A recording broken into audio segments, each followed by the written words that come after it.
Hey guys, I am Amrita Agarwal from Amrita Agarwal coaching centre. आज मैं centroid पे बेस्ड क्वेश्चन लेकर के आई हूँ, जिसमें कि मैं कंसेप्ट क्लियर कराते हुए प्रीवियस ईयर में आए क्वेश्चंस के साथ साथ एक्सपेक्टेड क्वेश्चंस जो आपके अपकमिंग एग्जाम में बन सकते हैं वो हर एक पॉइंट पे डिस्कस करूँगी। तो स्टार्ट करते हैं। क्वेश्चन है, in triangle A B C AD, BE and CF are the medians from vertex A, B and C respectively. The point of intersection of AD, BE and CF is called. Question आपसे कह रहा है कि triangle ABC में AD, BE और CF ये triangle के medians हैं। आपको बताना है कि ट्रायंगल के मीडियंस का इंटरसेक्शन पॉइंट क्या कहलाएगा। तो मैं आपको बता दूं, आप किसी भी टाइप का ट्रायंगल लेंगे और आप जब किसी भी टाइप के ट्रायंगल का जब आप मीडियंस ड्रॉ करेंगे तो आप देखेंगे कि ये जो मीडियंस है ट्रायंगल के, ये तीनों मीडियंस एक ही पॉइंट से इंटरसेक्ट करते हुए जा रहे हैं और ये जो इंटरसेक्शन पॉइंट है ये कहलाता है ट्रायंगल का सेंट्रॉइड। और ये जो ट्रायंगल का सेंट्रॉइड होता है ये ट्रायंगल के मीडियन को 2:1 के भाग में बांटता है। तो अगर आपको मीडियन ये एडी मीडियन दे दे 6 सेंटीमीटर और आपसे कहे कि वर्टेक्स ए से सेंट्रॉइड के बीच की दूरी क्या होगी, तो ऐसे क्वेश्चंस आपके एग्जाम में आते हैं, इसलिए मैं आपसे कह रही हूँ कि आपको मीडियन एडी 6 सेंटीमीटर दे दिया और आपसे कह रहा है कि वर्टेक्स ए से सेंट्रॉइड के बीच की दूरी क्या होगी। तो क्योंकि आप जानते हैं कि सेंट्रॉइड मीडियन को 2:1 के भाग में बांटता है, तो ऐसे में वर्टेक्स ए से सेंट्रॉइड के बीच की दूरी आपको 4 सेंटीमीटर मिलेगी और बची हुई ये दूरी आपको मिल जाएगी 2 सेंटीमीटर। क्लियर है?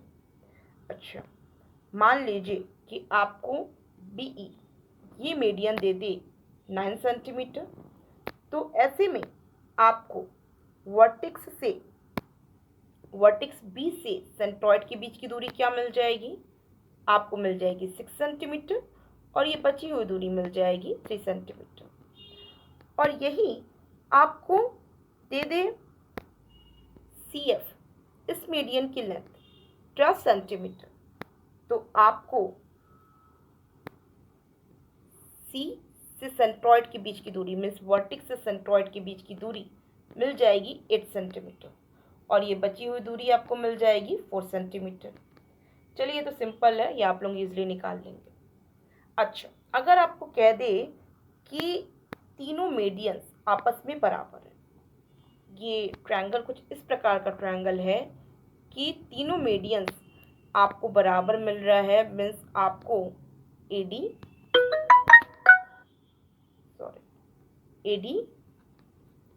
Equal to BE equal to CF मिल रहा है। तो बताइए कि ये ट्रायंगल किस टाइप का ट्रायंगल होगा, मीन्स ये किस टाइप का ट्रायंगल है जिसके तीनों मीडियंस आपस में बराबर हैं।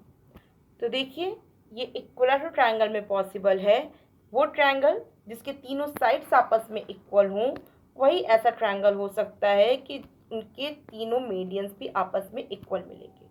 तो ये इक्विलैटरल ट्रायंगल में पॉसिबल है कि आपको तीनों मीडियंस इक्वल मिल रहे हैं। अब आपको पता होना चाहिए कि जो इक्विलैटरल ट्रायंगल का सेंट्रॉइड आपको जो मिलेगा वो इक्विलैटरल ट्रायंगल के सर्कम सर्कल का भी सेंटर होगा और इक्विलैटरल ट्रायंगल के इनर सर्कल का भी सेंटर होगा और ऑर्थो सेंटर भी यही होगा। मीन्स आपको ये जो सेंट्रॉइड मिला है, ये सेंट्रॉइड ये सर्कम सर्कल का सेंटर है, इनर सर्कल का सेंटर है, ऑर्थो सेंटर है और सेंट्रॉइड तो है ही। क्लियर है? तो ऐसे में आपको ये जो डिस्टेंस वर्टेक्स से ये सेंट्रॉइड के बीच की दूरी जो कि आप मीडियन के हिसाब से 2:1 के भाग में बांटे हैं, ये दो भाग में जो आपको मीडियन की जो दूरी मिल रही है वो एक्चुअल में क्या है, ये है जैसे मीडियन का 2:1 का भाग ये है सेंट्रॉइड से, ठीक, जिसमें कि ये जो दो भाग है ये क्या है, ये सर्कम सर्कल का, इसका जो सर्कम सर्कल है उसका रेडियस है, ठीक। ये डिस्टेंस आपको सर्कम सर्कल के रेडियस के रूप में मिली, जिसे हम कैपिटल आर से डिनोट करते हैं, ठीक।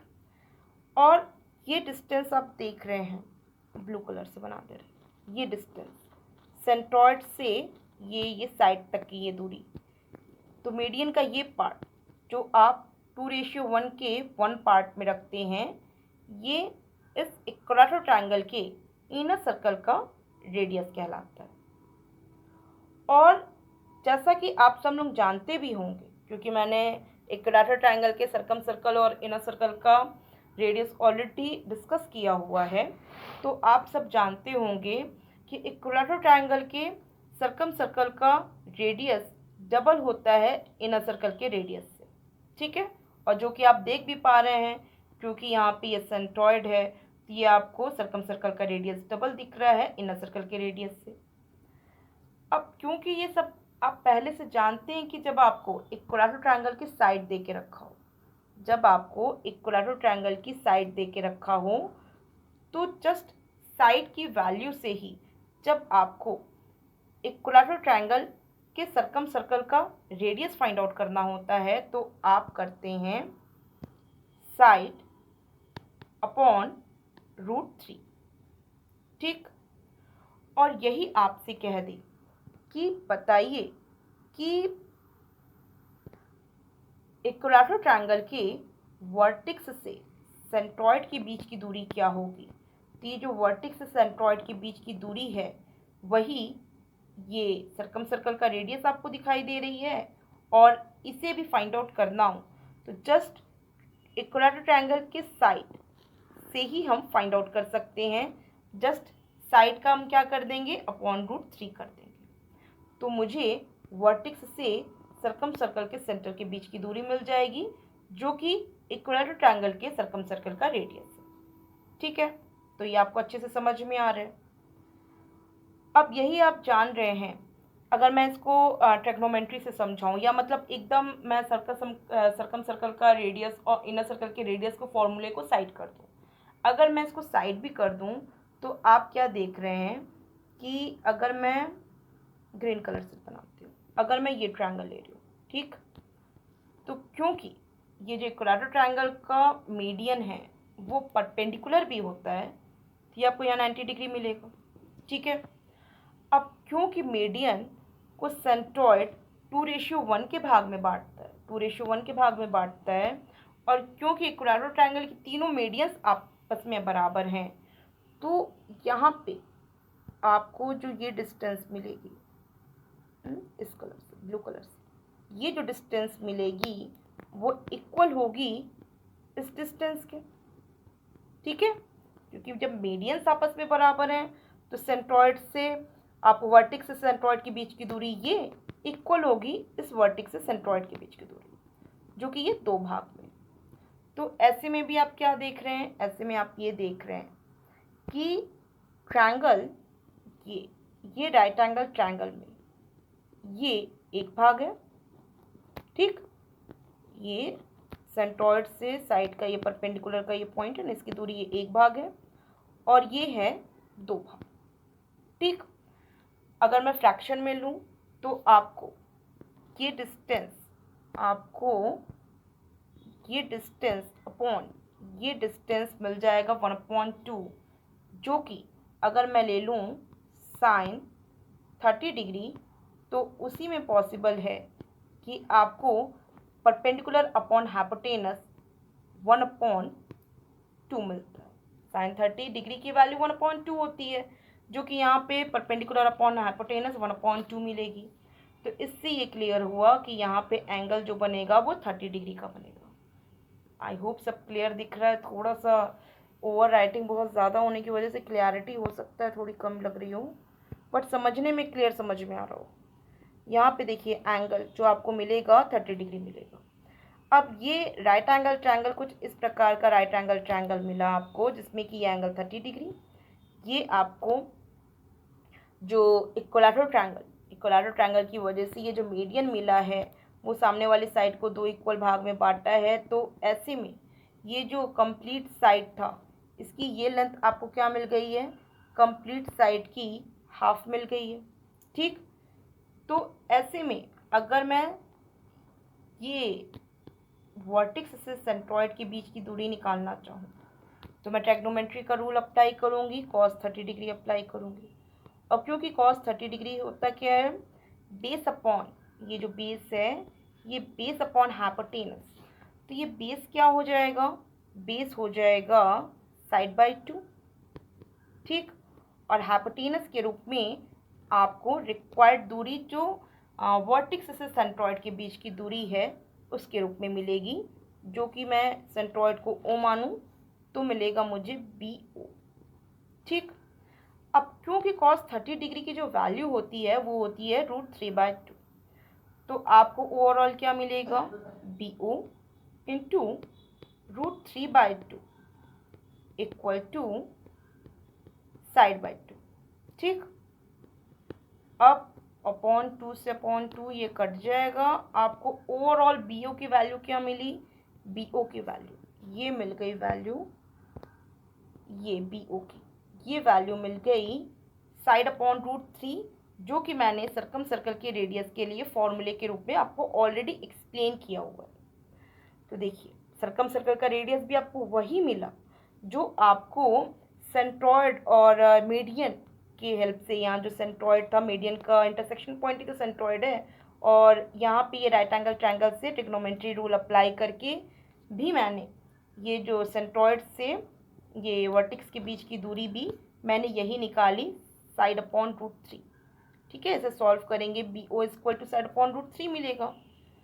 तो इससे भी आपको क्लियर समझ में आ जाता है कि मैं जो आपसे कह रही हूँ कि इक्विलैटरल ट्रायंगल का जो सेंट्रॉइड होगा, इक्विलैटरल ट्रायंगल का जो सेंट्रॉइड होगा वही इस इक्विलैटरल ट्रायंगल के सर्कम सर्कल का सेंटर होगा। और इसी प्रकार आप यहाँ पे बची हुई ये डिस्टेंस भी निकालना चाहेंगे ना, तो भी आपको ये इनर सर्कल की रेडियस मीन्स साइड अपॉन 2√3 के रूप में ही मिलेगी। तो ट्रिग्नोमेट्री अप्लाई करके आप उससे भी निकाल सकते हैं। अब क्या है कि ओवर राइटिंग इतनी ज़्यादा इसमें होती चली जा रही है कि क्लैरिटी बहुत कम दिखाई दे रही होगी, तो इसलिए मैं और आगे का प्रोसेस नहीं करती हूँ जिससे कि आप लोगों को कन्फ्यूज़न ना हो, और मैं यहीं पे स्टॉप करती हूँ। बस आपको मैं इस बात को प्रूफ करना चाह रही थी कि ये जो मैंने कहा कि इक्विलैटरल ट्रायंगल का जो सेंट्रॉइड है ये सर्कम सर्कल का भी सेंटर है और इनर सर्कल का भी सेंटर है, तो ये चीज़ आपको प्रूफ होके मिल गई है। और आप इक्विलैटरल ट्रायंगल के केस में आप सर्कम सर्कल का रेडियस, इसके फॉर्मूले से आप वर्टेक्स से सेंट्रॉइड के बीच की दूरी इजीली फाइंड आउट कर सकते हैं। तो बहुत ही सिंपल हो जाता है जब आपके दिमाग में हर एक पॉइंट क्लियर है, तो क्योंकि इस पर बेस्ड आपके एग्जाम में बहुत ज़्यादा क्वेश्चन पूछे जाते हैं, Tier 1 में भी पूछा जाता है, Tier 2 में भी पूछा जाता है, और मैं उम्मीद कर रही हूँ कि आपको हर एक पॉइंट क्लियर समझ में आया है। देखिए कोई कन्फ्यूज़न होगा तो ज़रूर से आप मुझे कमेंट बॉक्स में दीजिएगा। अब मैं इस पर बेस्ड जो एग्ज़ाम में क्वेश्चन पूछे गए हैं उसे मैं एक्सप्लेन करती हूँ।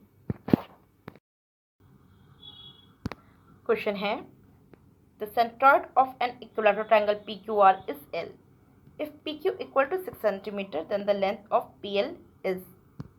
क्वेश्चन आपसे कह रहा है कि इक्विलैटरल ट्रायंगल PQR का सेंट्रॉइड L है और आपको इक्विलैटरल ट्रायंगल की ईच साइड 6 सेंटीमीटर के रूप में दी है। आपसे पूछ रहा है कि PL की लेंथ, ये वर्टेक्स P से सेंट्रॉइड के बीच की ये जो लेंथ है ये क्या होगी। तो देखिए जैसा कि आप सब लोग जानते होंगे कि इक्विलैटरल ट्रायंगल के सर्कम सर्कल का रेडियस ही इक्विलैटरल ट्रायंगल के वर्टेक्स से सेंट्रॉइड के बीच की दूरी होगी। तो ये जो PL की लेंथ है आप डायरेक्ट इक्विलैटरल ट्रायंगल के सर्कम सर्कल के रेडियस के फॉर्मूले से निकाल सकते हैं, जो कि होती है साइड अपॉन √3। तो एक ही फॉर्मूले से आप अपने रिक्वायर्ड वैल्यू फाइंड आउट कर सकते हैं। आपसे क्वेश्चन में कह देता कि इक्विलैटरल ट्रायंगल के सर्कम सर्कल का रेडियस बताइए कि क्या होगा, तो भी आप कहते इक्विलैटरल ट्रायंगल की साइड अपॉन √3, या आपसे कह दिया है कि इक्विलैटरल ट्रायंगल के वर्टेक्स P से सेंट्रॉइड L के बीच की दूरी मीन्स PL की लेंथ क्या होगी, तो भी आप करेंगे साइड अपॉन √3। मैंने पिछले जो क्वेश्चन का एक्सप्लेनेशन देते समय में ये सारे पॉइंट्स ऑलरेडी क्लियर किए हुए हैं। तो जस्ट आप फॉर्मूला पुट करके सेकंड्स में अपने रिक्वायर्ड वैल्यू फाइंड आउट कर सकते हैं।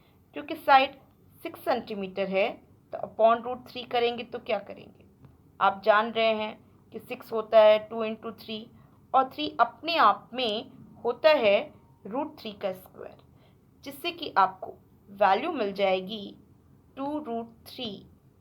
ये वैल्यू मिलेगी PL की लेंथ, क्योंकि यूनिट आपको सेंटीमीटर में दिया है तो PL की लेंथ की भी यूनिट आपको सेंटीमीटर में मिलेगी।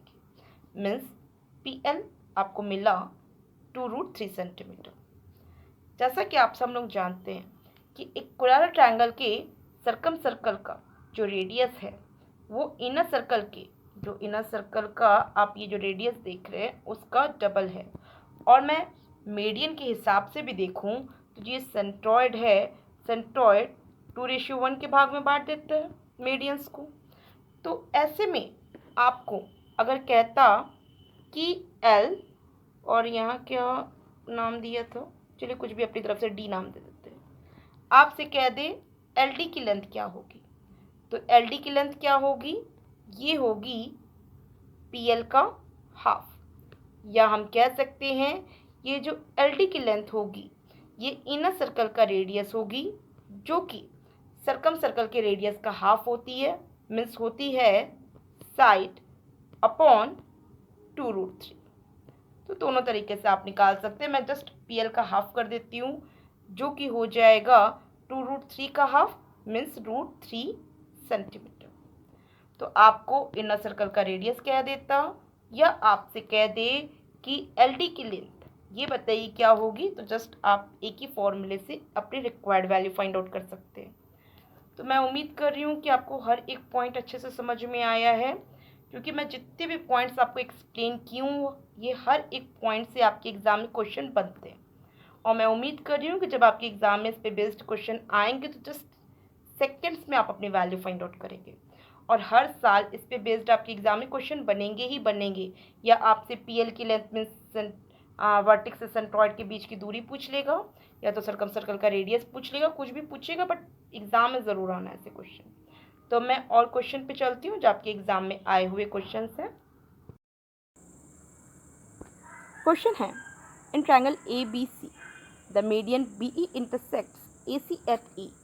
If BG equal to 12 centimeter where G is the centroid, then BE is equal to।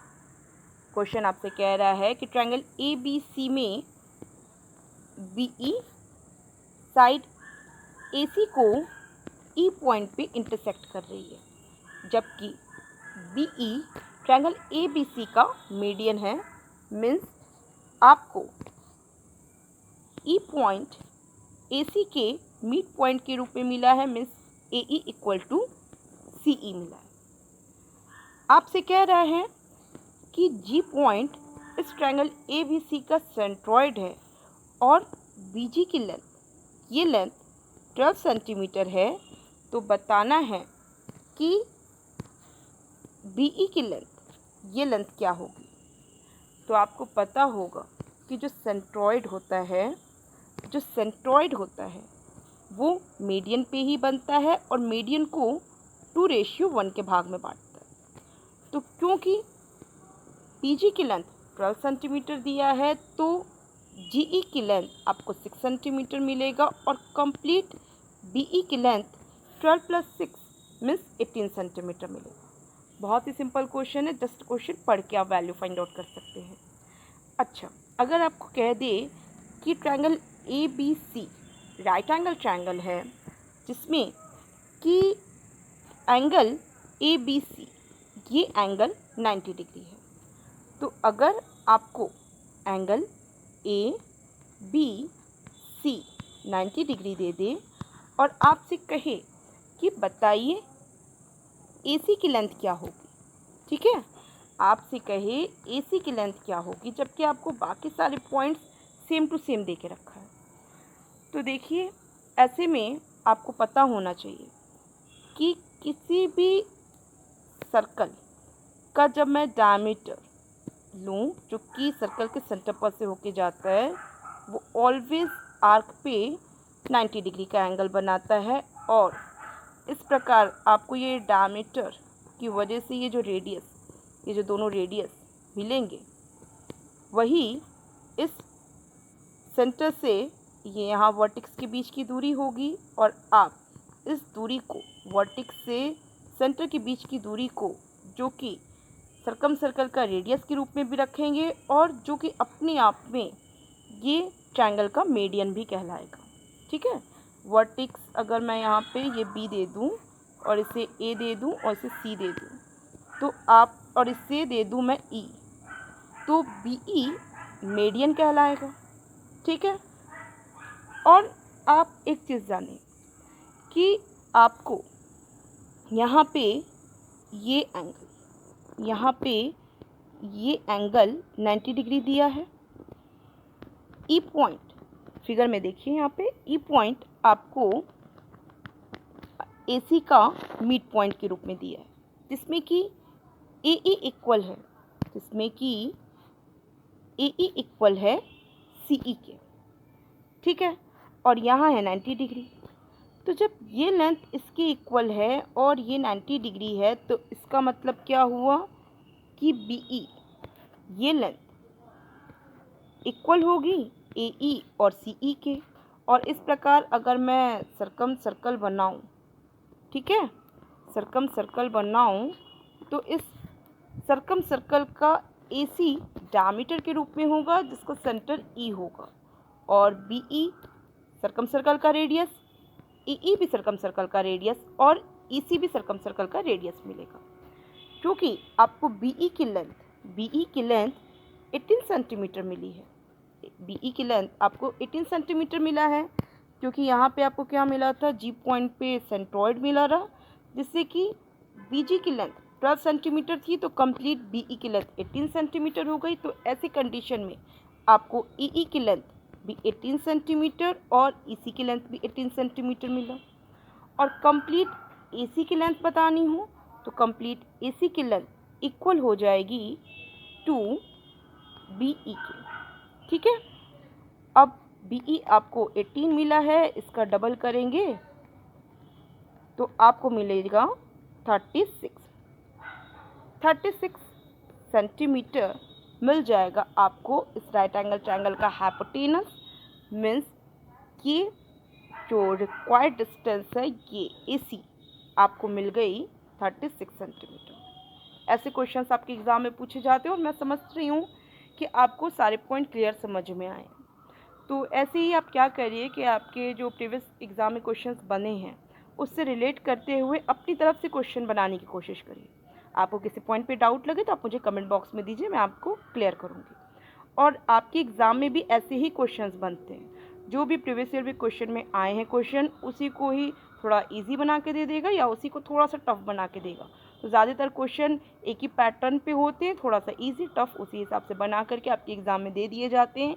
तो हर एक टाइप के क्वेश्चन पे आप अच्छे से अब कंसेप्ट क्लियर करके स्टडी करिए। कोई भी पॉइंट पे डाउट हो तो आप मुझे कमेंट बॉक्स में दीजिए, अपनी तरफ से भी क्वेश्चन बनाने की कोशिश करिए, और वहाँ पे भी आपको मुझसे कुछ पूछना हो तो आप मुझे कमेंट बॉक्स में पूछ सकते हैं। आई होप आपको आज का वीडियो क्लियर समझ में आया है। कोई भी पॉइंट आपको डिस्कस करना है तो आप मुझसे कर सकते हैं। Thank you.